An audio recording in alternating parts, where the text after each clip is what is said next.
fellow babies, welcome back to Pachter Factor on SIFTD.net. If you're watching this real time, it's because you're a $50 subscriber. If you're watching on YouTube, you still need to go to SIFTD.net and join for free. So after this episode, you can tell all the community how great the Pachter Factor is. If you don't pay, you're not allowed to say anything critical. Keep that in mind. Okay. Our first question this week is from SIFTD website from fellow baby Wind Waker. Do you think that it's a wise decision for EA to publish both Battlefield 1 and Titanfall 2 in October? Would it be better for them to release Battlefield 1 this winter and wait for Q1 2017 to release Titanfall 2? Boy. Yeah, I actually do think it's not wise. I said that's too many negatives here. I don't think it's wise. EA clearly understands its customer better than me. EA does a ton of market research. They are thinking through, what their expectations are for each game. Their internal estimates, which they shared with us at E3 with investors, is that Titanfall will sell about 10 million units, and that Battlefield 1 will sell about 12.5. And that compares to the last version of Titanfall doing about 8, and the last version of Battlefield doing 15. So I think that the lower figure for Battlefield is an acknowledgement by EA that that's pretty competitive, and that they do in fact probably suffer a bit. So yes, I think if Battlefield came out all by itself and no Titanfall, more people would buy Battlefield. The question is, would as many people buy Titanfall later? I don't know the answer.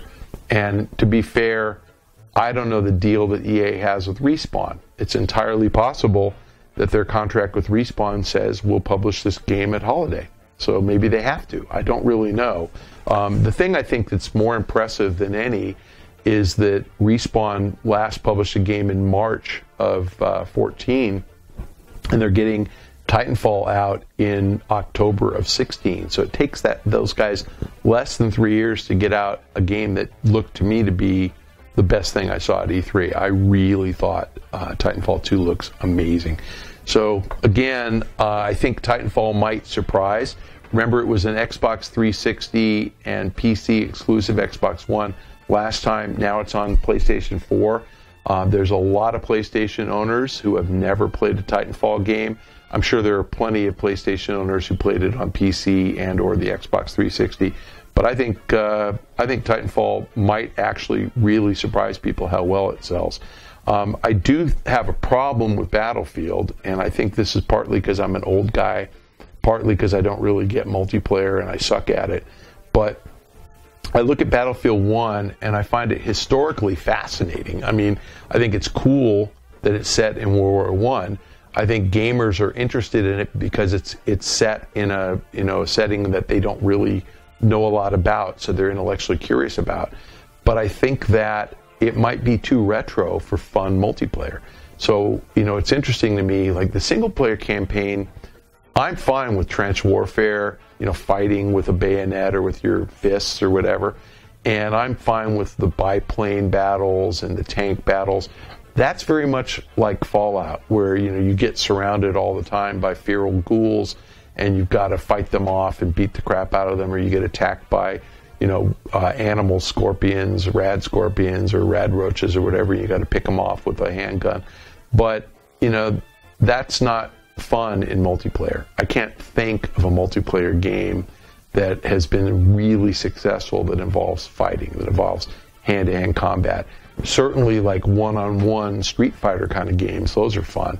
But team-based, I'm not really sure how you have trench warfare when it's 16 on 16. I mean, is it like you drop your weapon because the guy snuck up in the trench and you got to beat the crap out of him with your fists?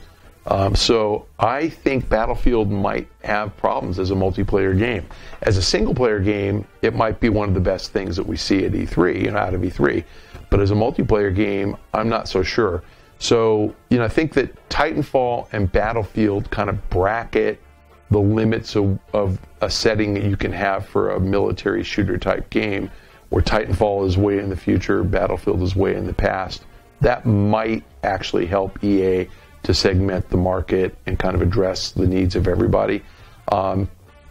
But I think in retrospect, after it comes out, and we'll see, I'll eat my words when I'm wrong, I think the setting in Battlefield for multiplayer is a mistake, and I don't think it's going to be as well received as EA thinks it's going to be. Okay, we got a question from the SIFTD site from Gregor G. Does a sequel to a free-to-play mobile game make sense, or should the new features be a part of the larger update to the existing game instead? What are the pros and cons of each strategy? Interesting. You get both. So I'm a big Candy Crush player. I'm at level 1820.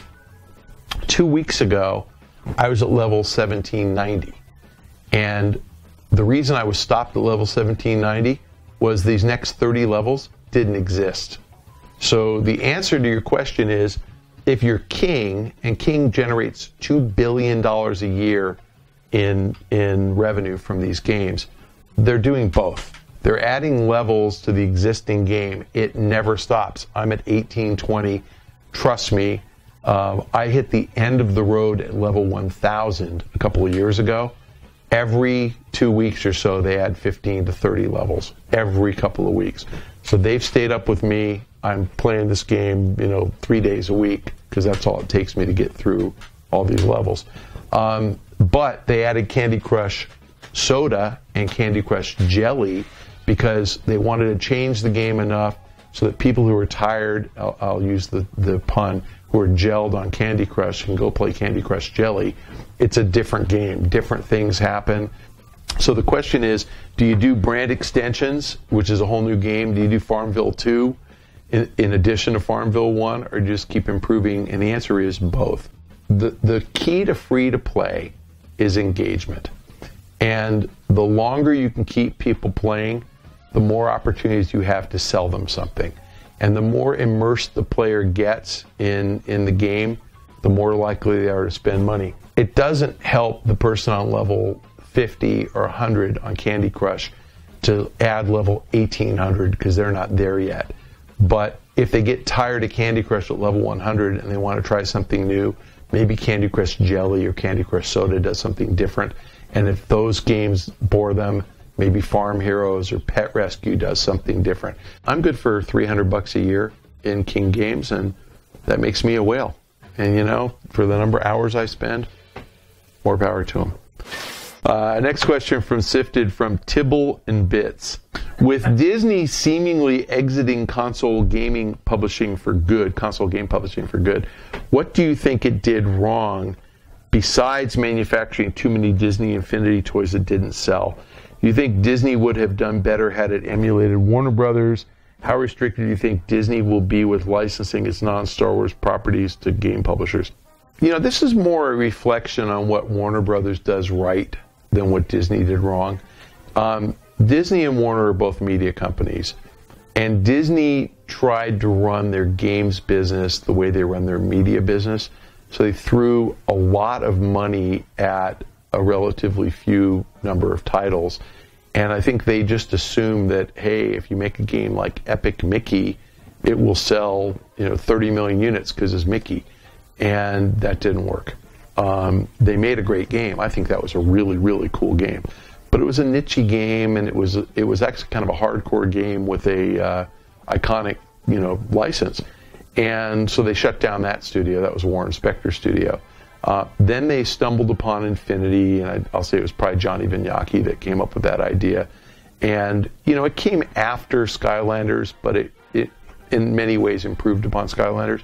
And I think the problem with that was that they were kind of thinking it was a merchandising opportunity, and they probably spent more money making the game than they needed to, and they probably spent more money marketing the game than they needed to.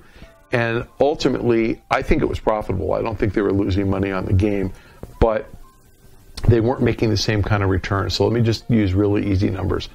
If they spent $200 million making the game and they sold, $600-700 million worth of product, there's $400 million of gross profit. They obviously had marketing expense, and they obviously created a lot of inventory. I'm pretty confident they were profitable, but they can spend $200 million on a movie like Guardians of the Galaxy and do $1 billion at the box office and sell Guardians of the Galaxy pajamas and sell Guardians of the Galaxy lunchboxes and have people buy Guardians of the Galaxy DVDs and have them watch the movie for $5 or $6 per view on Apple TV and sell it into television syndication or HBO or, I mean, now it'll be Netflix, but sell it into Stars for distribution and sell the international television rights. So when they spend a couple $100 million on a movie, they have something called the ultimate revenue, box office, and all these other things. And typically it's a multiple of box office. It probably was $2 billion. Now that doesn't happen on every movie, but I think if you're Disney and you say, should we be spending $200 million to generate 600, or should we be spending $200 million to generate $2 billion? They get a better return on movies. So ultimately, I think they realize rather than have that cost structure and be spending $200 million a year on Disney Infinity, let's just outsource it to somebody, which I think they will do, and have that other person take the risk. And if it doesn't work, it doesn't cost us anything. And if it does work, we'll collect a royalty and we'll make money with no investment. So back to Warner Brothers. What did Warner Brothers do right? They didn't operate like a media company. They operate like a game publisher. So Warner Brothers is in the games business, and they get that. And they're making cool, hardcore, great games. And the Batman games are really cool and great. I would even call their Lego games hardcore. I mean, they're for kids, but they're really well designed. And what they did was they hired great developers, or they bought them. So they bought Rocksteady, they bought TT Games, which used to be called Traveler's Tales, and they make great games. And so, I think Disney didn't go all in. They tried to be a publisher, but they didn't necessarily do it as well as Warner. Warner's just done a phenomenal job, and I mean, my hat's off to them. It's hard to do.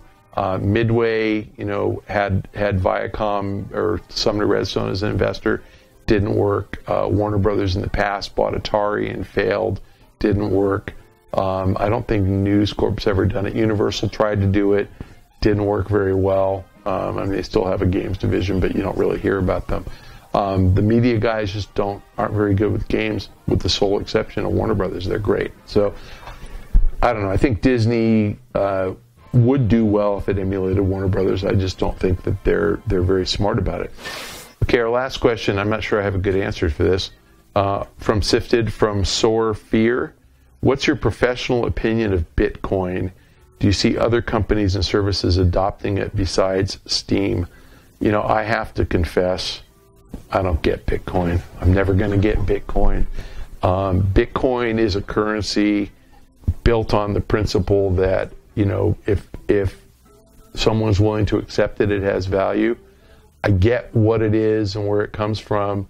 The reason that we accept dollars, as in our paycheck, the reason I do, is because the full faith and credit of the United States government guarantees I'll get paid. And so unless the government goes under, I'm going to get paid. Bitcoin is more of a leap of faith. I mean, it's valuable because it's a resource, just like gold is a resource. And people accept gold because it's scarce and it has value. But what if nobody wanted to use gold anymore? What if we didn't value it for jewelry or for commercial applications? Then it wouldn't have any value. Diamonds, why do they have value? Because people think they're pretty and are willing to pay, but I'm not sure why. So I think with Bitcoin, the way I think of gold and diamonds, they have value because it's scarce, but it's a leap of faith that you actually can exchange it. I'm not sure. Like, Bitcoin really exists because there's a widely held mistrust of currency and credit and banking systems, and a lot of people don't have access to credit. And so I think Bitcoin was invented to kind of allow for people to transact business if they don't trust a currency. As Bitcoin gets more widely accepted, it'll feed on itself and more people will accept it. If it doesn't get more widely accepted, then no. I don't think very many people will take it. Little known fact, Wedbush, my firm, takes Bitcoin in payment. I don't believe we've ever received one, but we take it. We actually think that's cool. So I don't know. I think it's going to be a long while before Bitcoin is mainstream. And the interesting thing about Bitcoin is that, one of the uses for it is because people get pissed at eBay or now PayPal charging any kind of fees, or credit card companies charging fees for access to credit, and Bitcoin technically has no fees. So the way to eliminate Bitcoin is for Visa and MasterCard to figure out a different business model and not charge consumers any kind of fees for access to their credit. But I don't know.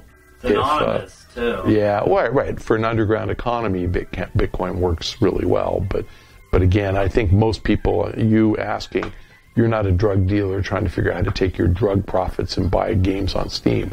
I mean, I think that most people are not criminals, and so Bitcoin, to be widely accepted, you really need to have a lot of upstanding, people using it, and I don't know that that's going to happen anytime soon.